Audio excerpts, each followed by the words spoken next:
Joining me today on the Capital Show from the University Club, Nasser Boladai. He is the spokesperson of the Congress of Nationalities for a Federal Iran. It's an umbrella movement aimed at expanding support for a secular, democratic and federal Iran. You are most welcome. And he have many conferences, participated in many conferences concerning human rights. So my question is, how do you help the Baluchistan cause through this organization we're talking about? Well, thank you very much. Thank you for giving me this opportunity, dear Maria. Well, as you know, the Congress of Nationalities is a coalition of different nationalities there. And I'm one of the members of their international committee working to advocate for the right of the national minorities in Iran, to make sure that we are part of the change in Iran. At the same time, during the transition and after that, the national minorities' rights in Iran are respected. Well, my work is not confined to Sweden. I mostly, if I can say, because Sweden comparably is a smaller country in Europe, it's part of the European Union. So we work to advocate for the Baluch right both in Sweden and in Europe and in the North America and anywhere that people are interested for the human right of the people and equality and freedom. You have making much attention to the Baluchistan situation there. We don't know so much. Can you elaborate more about what's going on there? Well, as you know, Baluchistan is in southeast part of Iran. It is a very geostrategic area in Iran, given it's near the Arab Sea, and it's continuing to the Gulf. At the same time, it's bordered both Pakistan and Afghanistan. That's why it's become very much an interesting case for the Iranian Quds Force, which is supposed from the Iranian side to export Iranian revolution abroad. And that's why Balochistan is totally controlled by the Iranian Revolutionary Guard and Quds Force. And it is, for that reason, they are suppressing the Baloch people more than anywhere. And Balochistan is the currently only area in Iran, you could say, that there has been combined both military resistance there against the regime, and most importantly, there is a civil resistance, which was during this woman life freedom.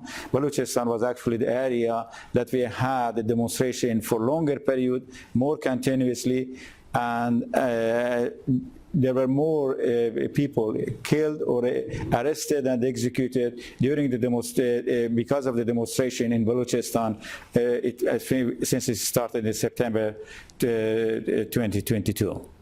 We cannot escape talking about the Iranian-Israeli war.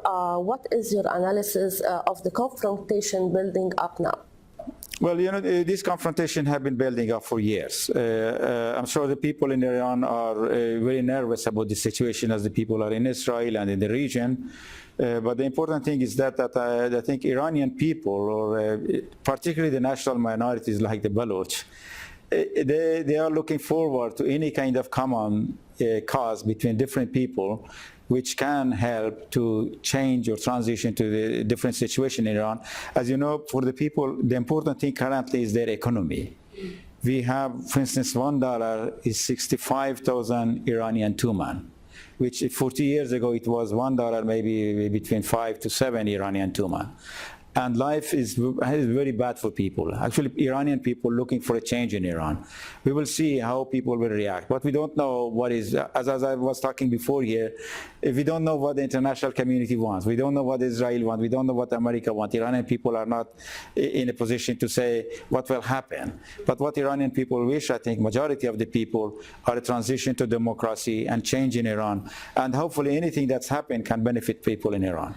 Do you think that the Ayatollah regime will claim a victory after a heavy Israeli defeat of them? Well, they claim victory any time, because for them, if you kill, they say you go to paradise. If you are killed, you go to the paradise. They don't mind these kind of things. As you know, Iran, I don't think Iran wants to go to a war with Israel. Iran is fighting a guerrilla war, both against Israel and against America, and they are happy with that. They have their proxies in Yemen, in Libya, in Syria. I mean, you know, you have to understand the mind of an Iranian who is very nationalist, at the same time a religious nationalist in Iran. They feel that anybody in the Middle East somehow is their enemy, be it Israel, be it Arab, be it Sunni Arab, even the Shiite Arab. They're using everybody against each other. They're trying to destabilize. I mean, Iranian in Lebanon, what has been the benefit of the people in Lebanon since Iran came there and trying to meddle in Lebanon? So they see everybody as an enemy, and they are happy with the situation as it is. I don't think they want to go to war when they know that they will lose a war against Israel. There are reports of serious economic troubles that Iran is facing due to the escalation of the war. What are the chances that could happen to cause an economic collapse of the Iranian regime? Well, collapse of economy in Iran, given that Iran it can sell oil to some extent. And as you know, the Revolutionary Guard's income, beside the oil and gas in Iran, it is drug trafficking. Drug trafficking in the Middle East and in the world. So drug trafficking is very much beneficial for the Islamic Republic of Iran. And in that case, actually, they have support of maybe even the United Nations. They get money from the United States fighting against drug, at the same time exporting drugs. So it's much more complex when it's come to Iran. And as we have seen, America has this sanction, but they're not implementing the sanction truly. And I'm not sure if they can do that one. The economic situation is really bad. Only a situation where Iran cannot sell its oil and cannot do any kind of business, then a collapse will come, economic collapse. But as it is now, given the policy of administration here in the US or in the European countries, economic collapse in Iran will take time maybe. If they somehow tighten the sanction and create mechanism that Iran cannot sell its oil to China or to India or to anybody else, then there is a possibility of economic collapse. But economic collapse doesn't mean that it would solve our problem. Why? You know, there are Iranian governments, as I said, they always can sell drug. You cannot sanction drug.